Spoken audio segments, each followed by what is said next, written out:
Hello friends, आपका हमारे channel पर एक बार फिर से स्वागत है। दोस्तों, मुझे अच्छे से पता है कि आप लोग सिर्फ और सिर्फ बड़े ही यूट्यूबर को सब्सक्राइब करोगे, हमें नहीं। तो इसीलिए आप लोगों की मर्जी है, चैनल को सब्सक्राइब करना है तो कर दीजिए, नहीं तो क्या, नहीं तो मैं कहानी सुनाता हूँ आगे। तो कहानी सुनो अब चलो। काफ़ी समय पहले की बात है। एक आदमी रात के समय अपने घर जा रहा होता है। रास्ते में चलते चलते उसे एक अचानक से आवाज़ आती है। आवाज़ सुनकर वह रुक जाता है और वह पीछे पलट कर देखता है तो वहाँ पर कोई नहीं होता।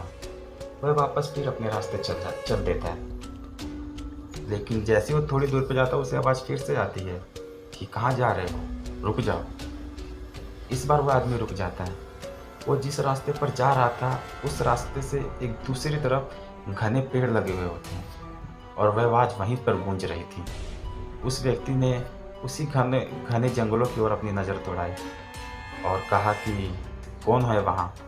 तो उस जंगल से आवाज़ आती है कि घबराओ मत, मैं तुम्हें कोई नुकसान पहुंचाने नहीं आया हूँ, बल्कि इसमें तुम्हारा ही फायदा होगा।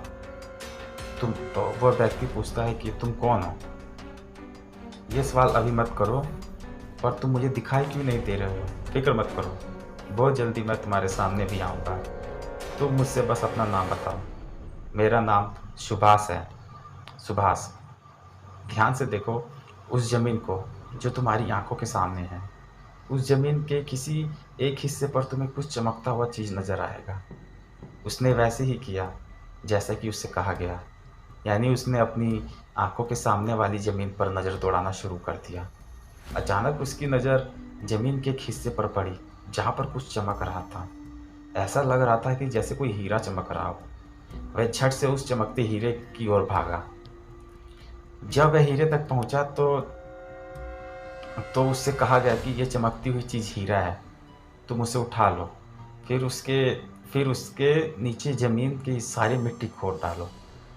तुम्हें ज़मीन के नीचे बहुत सारे हीरे जवाहरात मिलेंगे। सच? सुभाष तो बहुत खुश हो गया। उसने चमक रही हीरे को उठाकर अपनी जेब में रख लिया। फिर जल्दी जल्दी वहाँ की ज़मीन को खोदने लगा।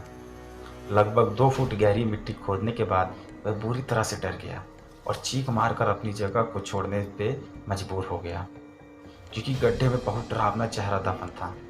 शायद किसी की गर्दन काट कर सर वहां से दफन कर दिया गया हो। गड्ढा खुद जाने के बाद वह कटा हुआ सर हवा में उड़ने लगा।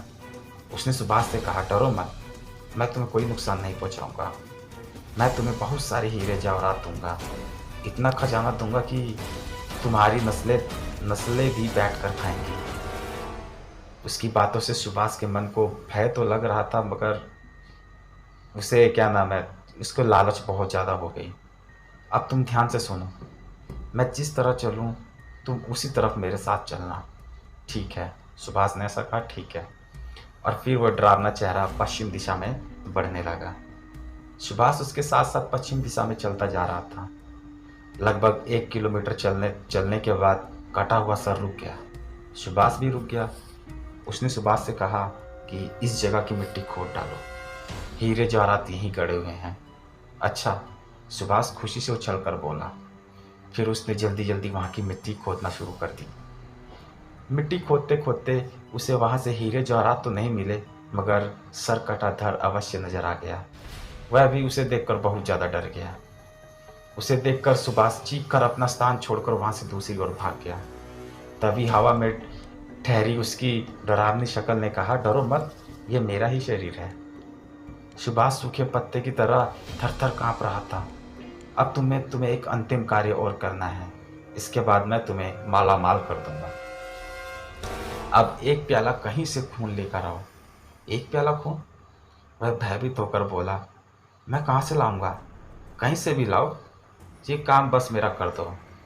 उसने साफ इनकार कर दिया। ये तो तुम्हें हर कीमत पर करना ही होगा, वरना फिर तुम्हें हीरे जवाहरात कैसे मिलेंगे। सुभाष सोचने पर मजबूर हो गया। सोचो मत, काम जल्दी करो, मगर एक प्याला खून मैं लाऊंगा कहाँ से? आओ मेरे साथ। डरावना चेहरा सुभाष को लेकर वहां से आगे बढ़ने लगा। वे दोनों वहां से काफी दूर चले गए। वहां पर उन्होंने देखा कि रास्ते में एक आदमी जा रहा होता है। उसी समय डरावनी शक्ल ने कहा कि इस आदमी का खून ले लो। इस आदमी का खून? मगर कैसे? इसके शरीर का कोई अंग काट दो, लेकिन ये मुझे देख लेगा। अगर इसने मुझे पहचानते हुए पुलिस में रिपोर्ट कर दी तो मैं मुसीबत में आ जाऊँगा। तो फिर एक काम करो, क्या इसे जान से ही मार दो। नहीं नहीं, सुभाष तो डर गया। क्यों? ये मुझसे नहीं होगा।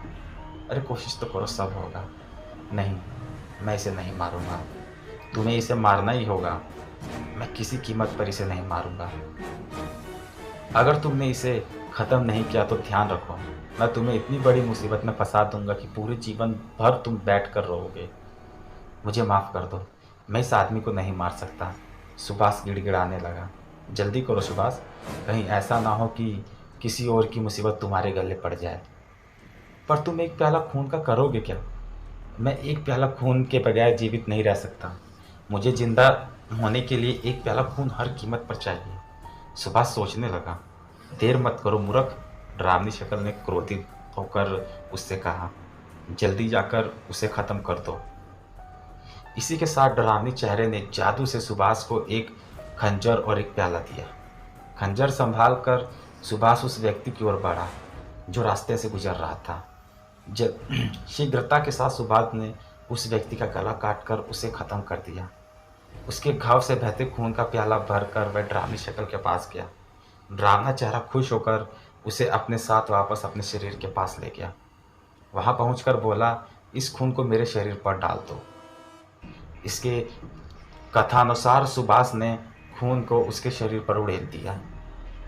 इसी के साथ शरीर उठकर खड़ा हो गया और तुरंत कटी हुई गर्दन से जुड़ गया। वह तो एक भूत तैयार हो गया था। अब सुभाष की हालत बहुत ही ज़्यादा खराब हो गई थी। उस भूत को देखकर तो सुभाष बहुत ज़्यादा घबराने लगा। भूत का उसके ऊपर उपहास उड़ाने जैसा मजाकिया अंदाज में उसकी तरफ देखा तो साथ ही उसे डरावने ढंग में कहा कि खून का एक प्याला मुझ पर उड़ेल कर तूने अपनी नहीं बल्कि पूरे शहर की मौत को दावत में डाल दिया है। इतना सुनकर सुभाष के शरीर से पसीना निकलने लगा। वह तुरंत अपना स्थान छोड़कर वहां से भाग गया। उसी समय उछल भरकर भूत ने उस पर झपट्टा मारा और उसे जमीन पर गिरा दिया। कहा कि मुझे बहुत भूख लगी है, मैं तेरा मांस खाऊंगा। मुझे छोड़ दो, मुझे जाने दो। तुम मुझे नहीं मार सकते। मार सकता हूँ तुझे, क्योंकि तूने ही तो मुझे एक प्याला खून का दिया है। तू मुझे एक प्याला खून ना देता और ना ही मैं जिंदा होता। अब तो तुझे मरना ही होगा। इसी के साथ भूत ने अपने नुकीले दांतों से उसके गले पर प्रहार कर दिया और सुभाष को वहीं पर मार दिया। फिर वह बारी बारी से उसके शरीर की जगह जगह से मांस को निकाल कर खाने लगा। दोस्तों, कहानी को अब यहीं ख़त्म करते हैं। प्लीज़ मुझे कमेंट करके ज़रूर बताना कि आपको ये कहानी कैसी लगी। वीडियो अगर अच्छी लगे तो वीडियो को लाइक करें और चैनल को सब्सक्राइब करें, वरना तो आपकी मर्जी है। ठीक है, तब तक के लिए मिलते हैं अब अगले वीडियो में। धन्यवाद।